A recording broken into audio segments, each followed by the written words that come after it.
You spoke about unconscious freedom, and in a country like India where we have such diverse cultures in so many states, so here how do you bring a common ground? There is something in common among all of us already. And what is it? Don't you want to grow? Don't you want to learn? Don't you want to explore the truth? Don't you want to fly free? We are talking about growing freedom into a conscious choice. You need to institutionalize it. Many countries like China, Japan, they got their independence or overcame some sort of calamities or adversities. How come they have progressed so far in the world economy while we have lagged behind? Democracy is not just about elections or having rights. Today, India's literacy rate is just 77%.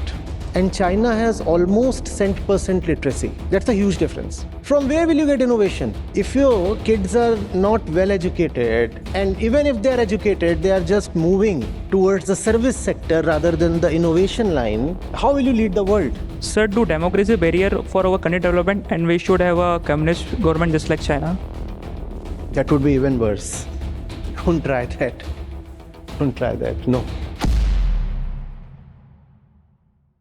I am Suraj Kumar Das, pursuing my PhD here in economics. Now, I would like to start with a question that touches the heart of every person in this room. That is, along with us, many countries like China, Japan, they got their independence or overcame some sort of calamities or adversities. How come they have progressed so far in the world economy while we have lagged behind?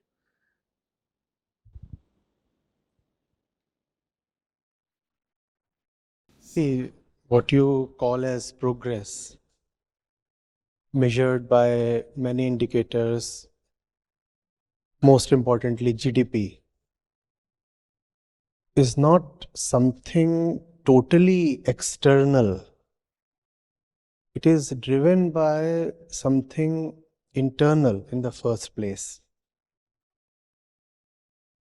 So we look at the total production, then consumption, and then we say, this is the net economic output.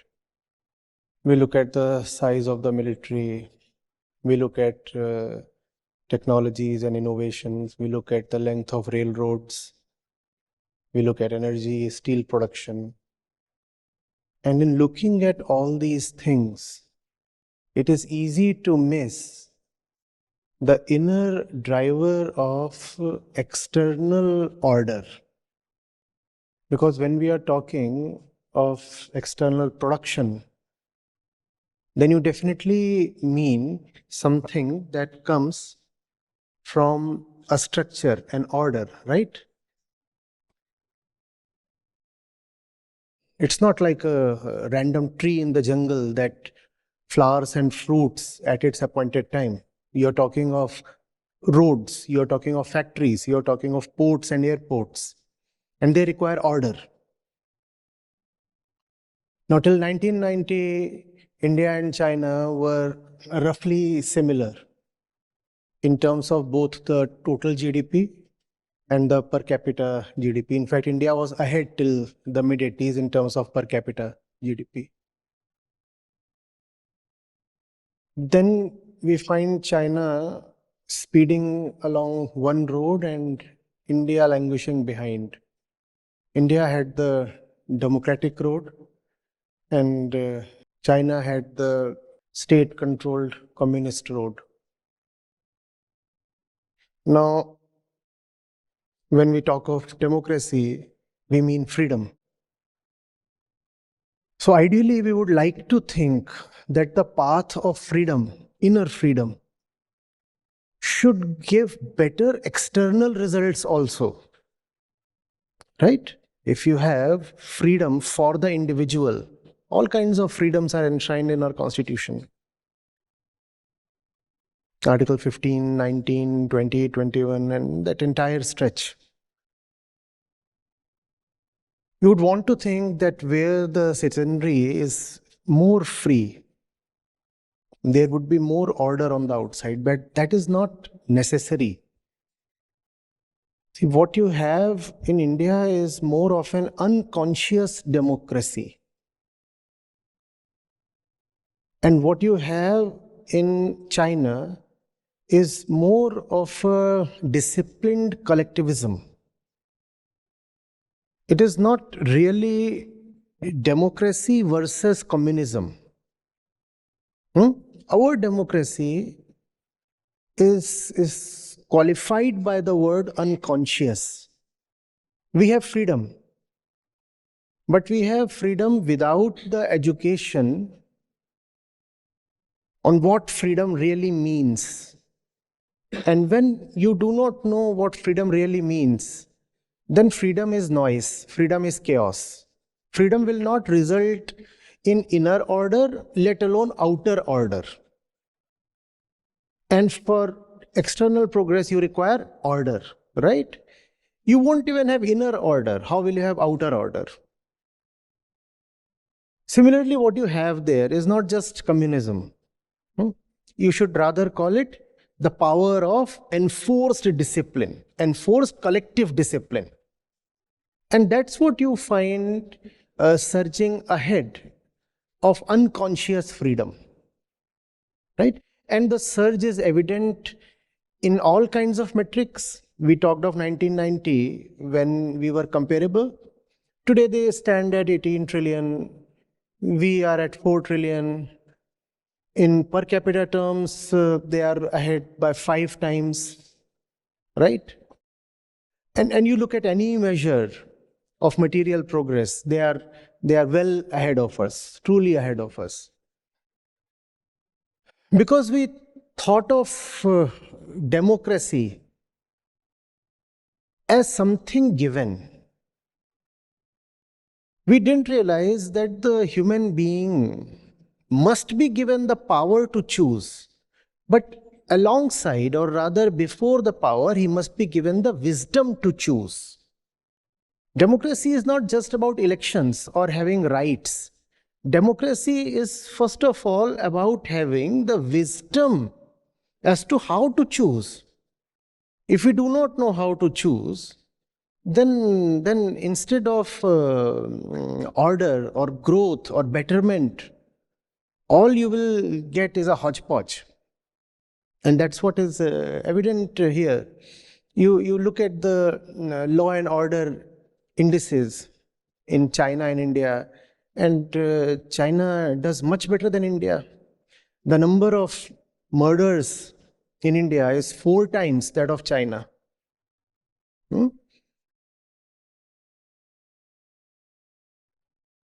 Any measure of, you look at the worker productivity.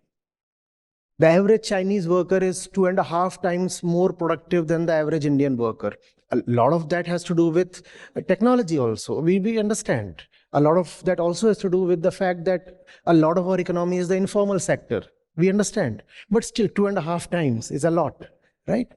Even in terms of number of hours put in per week, the Chinese worker is ahead of the Indian worker by a few hours. Though that is not something necessarily welcome, right? Or even needed. We do not want to have 50 or 55-hour work weeks. But what remains is that freedom given to someone who does not know the meaning of freedom will not result in something auspicious, right? First of all, freedom must be an inner thing. And when freedom is an inner thing, you know where your bondages are. Otherwise, freedom becomes the fulfillment of desire. I must be free to eat a pizza as per my desire. And that is your definition of freedom. This is freedom without wisdom and freedom without responsibility. And when you will have these things, you will not progress neither inwardly nor outwardly. Another thing that we must really think about is education. You name Japan, you name China, you must include the entire Southeast Asia there, because Singapore, Taiwan, even countries like Malaysia, Indonesia, Philippines, Korea, they all got their freedom almost at the same time as India did. In some ways, you can even include Israel, right? 1948, they were born. And they were in a pathetic state. You know of the Holocaust. And they were not even natives, right? They gathered in Israel from all over the world. So we all started at the same time. India, Southeast Asia, Israel. But one crucial difference between India and the other stories has been the focus on education. Primary education, primary enrollment. We focused a lot on higher education, and that was a wonderful thing to do, right? IITs, this one is a new one, but we know of how we brought up the so-called temples of modern India in the 1950s and 60s. And that was a beautiful thing. But that should have been accompanied by a stronger focus at the grassroots level. That didn't happen. So much so that even today, India's literacy rate is just 77%. And China has almost 100% literacy. That's a huge difference. Entire Southeast Asia, with a few minor exceptions, has complete literacy, 100% literacy. That's a big thing. You know of PISA? PISA? No, sir. Heard of PISA? Huh? No, not that PISA. No, not that PISA.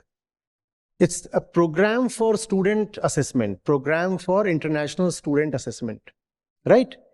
It assesses students globally on their comprehension skills, whether they can really read and clearly, understand. yes, and science and mathematics.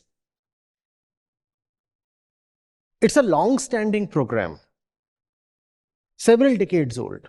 We participated in it, and then we have dropped out and we have refused to again participate. Reason? The last time we participated, we barely avoided the last rank, and China topped. China topped. I suppose only Kyrgyzstan was below us. We were the second last, and China was right at number 1. And since then, we have adamantly refused to participate in the assessment.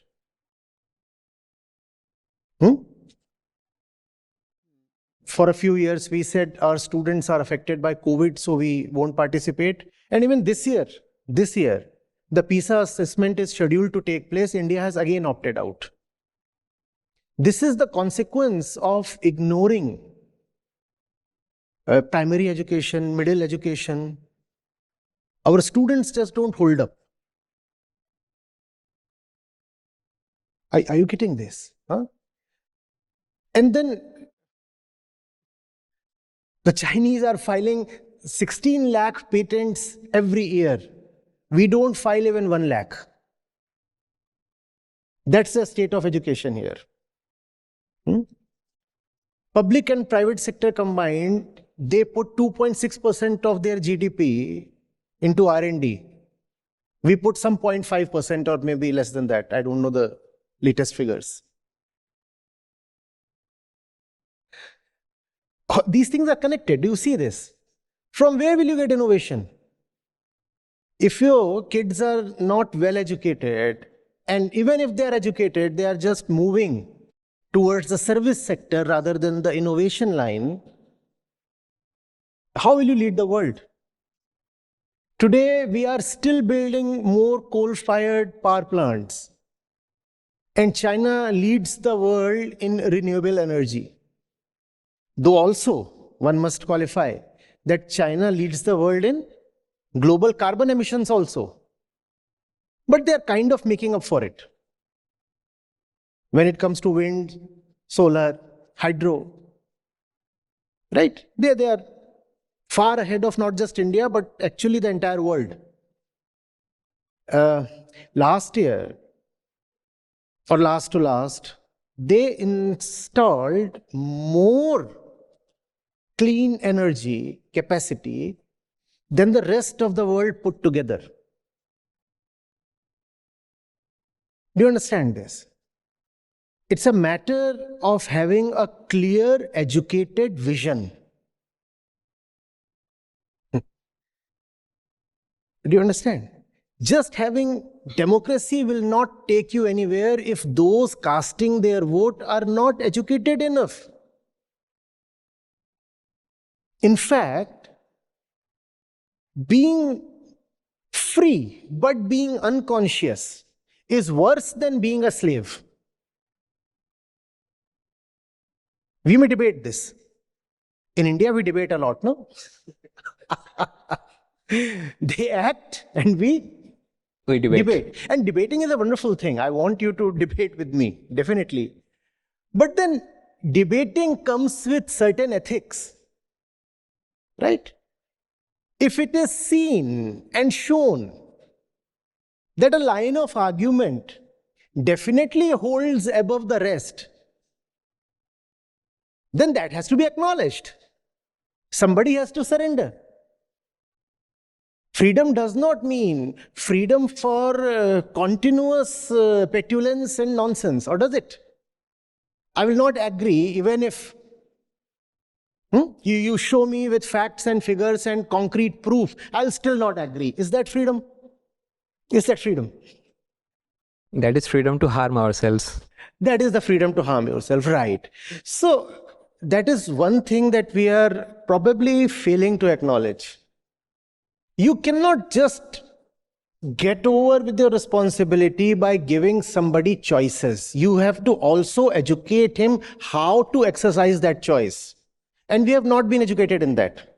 So here I would like to bring another aspect. You spoke about unconscious freedom, and in a country like India where we have such diverse cultures in so many states, so here how do you bring a common ground to this inner environment of the people, and how do you educate them?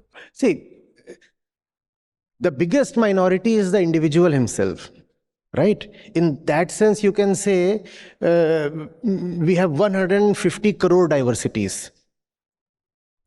That is... No, I'm coming to a point. I'm trying to make a point through this.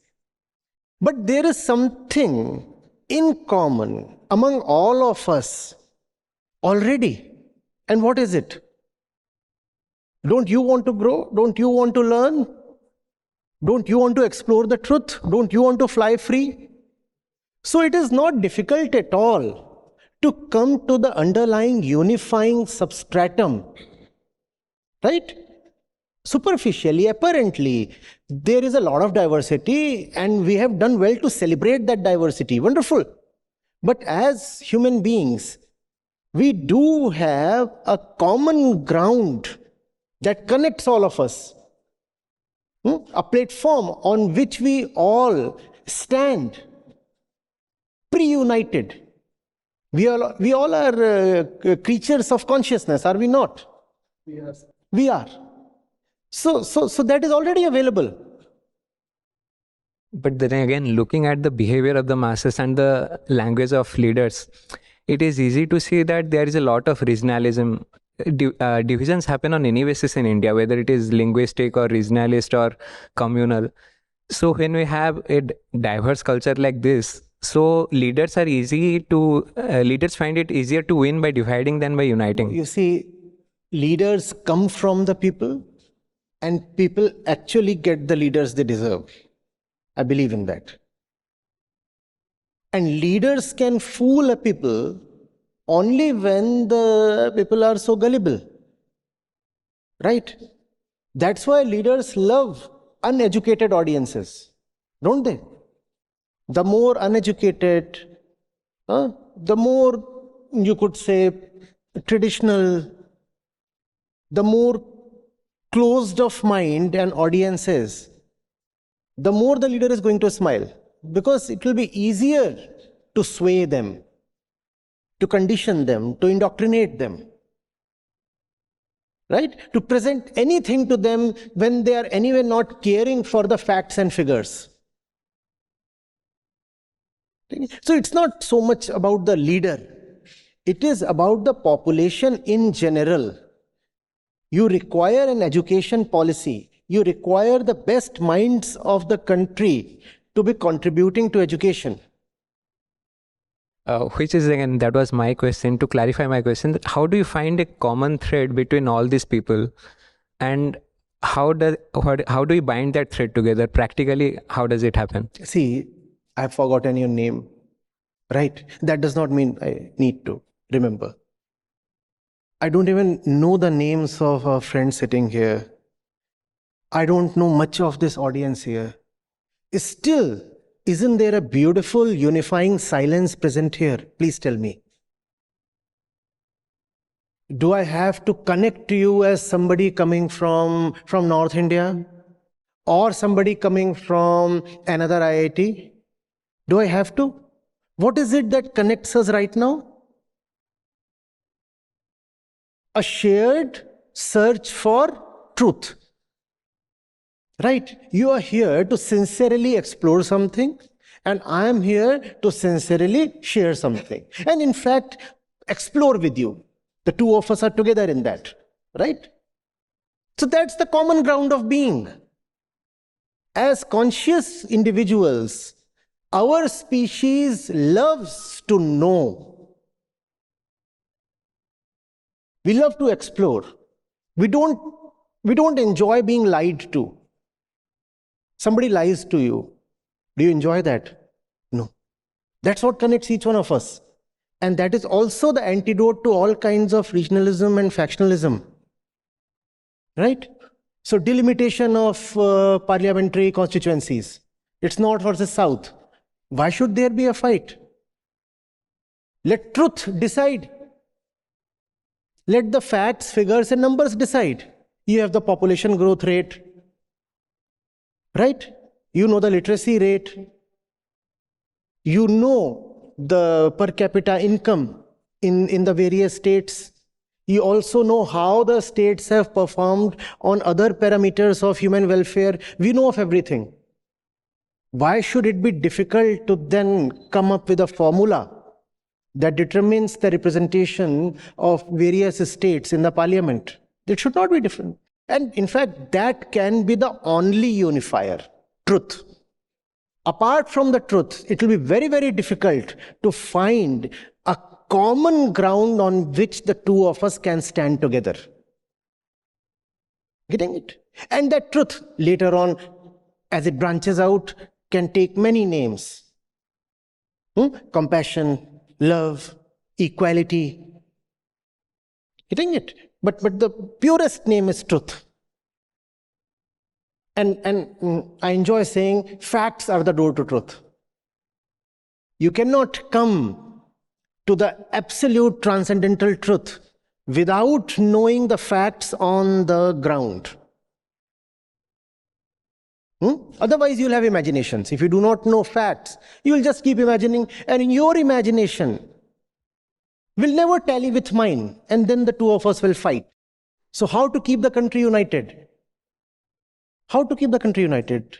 Only on the basis of truth. If you carry your imaginations because you have not been educated deeply enough, and I lean on my imagination because I too do not know or don't care to know the facts and figures, he will say his ideal is red, and I'll say my ideal is yellow. And he is coming from his imagination, I am coming from my imagination. Or religious factionalism. You will say your God has 4 arms, and he will say his God has only 2 arms. And you'll say, no, God needs to have 4. And he'll say God needs to have 2. And there is no way this can be reconciled. And then the two of you will fight. Fight to the end. Fight to your death. What can unite us? Only truth. Not the kind of freedom that arises from the center of ego. You remember that? My freedom means I am free to have a pizza at 2 a.m. That is what freedom means to me. My way or the highway. That is freedom. No, that is not freedom. To be free, first of all, you have to identify what your internal bondages are. Externally, our constitution is such a great one. It has bestowed great freedom on us. So externally, obviously, we are free. But are we free internally? Do we know of our internal bondages? Right education takes us there. Fear is an internal bondage. Being prejudiced is another one. Greed is another one. Jealousy is another one. False identification and attachment is another one. And as long as you are internally a slave and externally you have a lot of freedom, that freedom will just be misused. And if you widen the context and you look at the most severe crisis mankind has faced over several centuries, right? The Anthropocene, the sixth mass extinction, the climate catastrophe, where is it coming from? Where is the entire climate crisis coming from? Freedom. I am free to consume and I will consume. I have my own imaginations about the happy life, the good life. And I'll pursue my imaginations, I'll pursue my concepts without bothering to inquire, without bothering to cross-check, without bothering to verify and falsify. I'll not do any of these. What will I rather do? I'll pursue my desires and concepts and ideals and dreams. And what does all of that lead to? Just consumption. And that consumption is what is killing this planet, right? Yes, sir. So again, where does the hook to this self-exploration? When we're talking about this, we are talking about growing freedom into a conscious choice.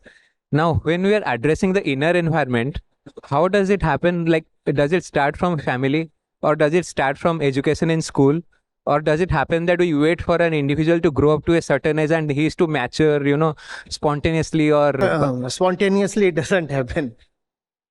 You need to institutionalize it.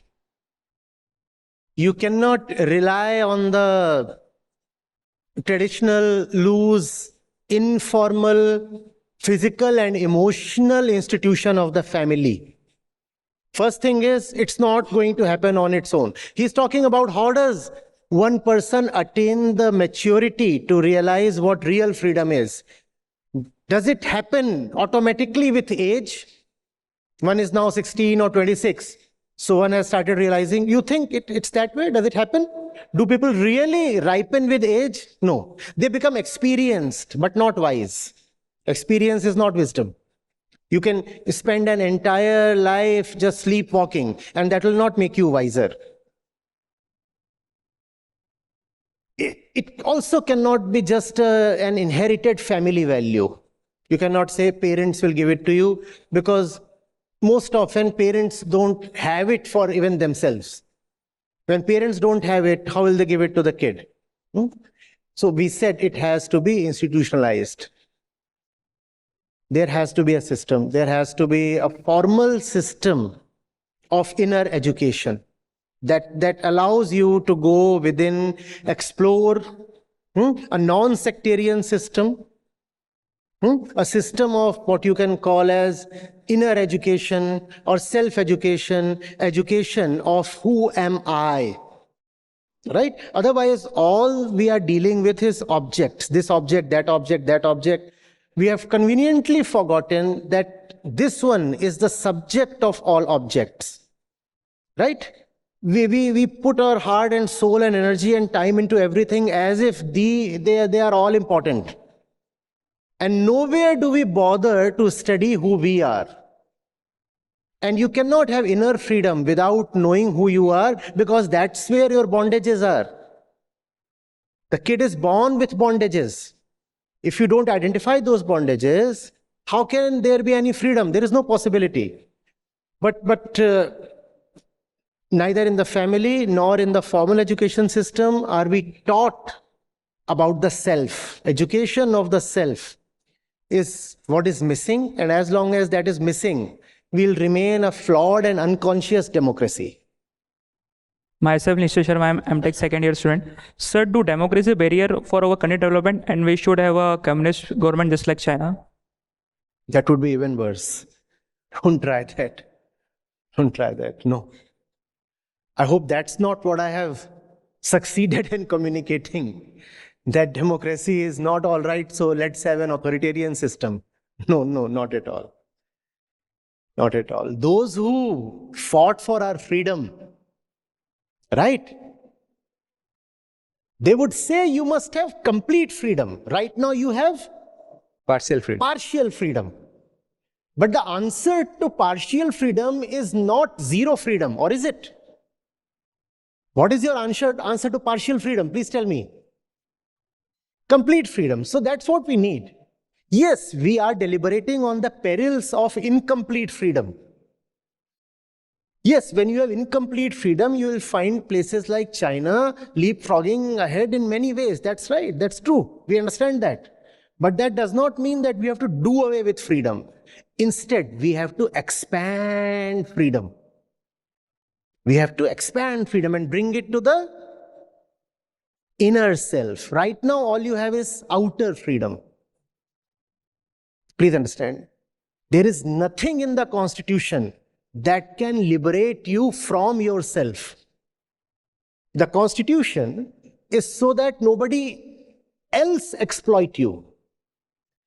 So many provisions in the Constitution, and they are beautiful provisions. Their aim is, let no external individual exploit you.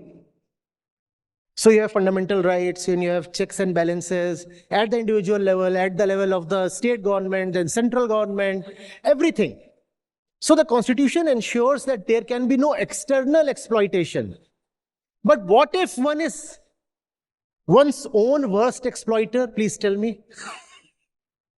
What if one is one's own worst exploiter? How will the Constitution help you there? And the Constitution is not even designed for that purpose. If you want to exploit him, he can seek legal constitutional remedy. Wonderful. But what if his own messed up thoughts and desires and concepts and beliefs make him exploit his own life? We are asking, what if he is his own worst enemy? That's when only education of the self can save you. If you do not know who you are, you will act in ways that will destroy your own self, your life, the nation, and the planet. Huh? Just download the Acharya Prashant app, and there you go to the community section, and you have live testimonials streaming in at the rate of 1 every 5 minutes. I'm seeing lives change in thousands, if not millions, every day in front of my own eyes. We are doing it. Right. We have actually done it. Join the community of more than 2 lakh participants on the Acharya Prashant app. Your first month is completely free. You'll get full access to Gita Mission. On the app, you will get regular live sessions, daily exclusive conversations with Acharya Prashant, access to the vibrant Gita community, wisdom exams, curated news, audiobooks, quotes, and much more. Search Acharya Prashant on Google Play Store or Apple App Store and download now.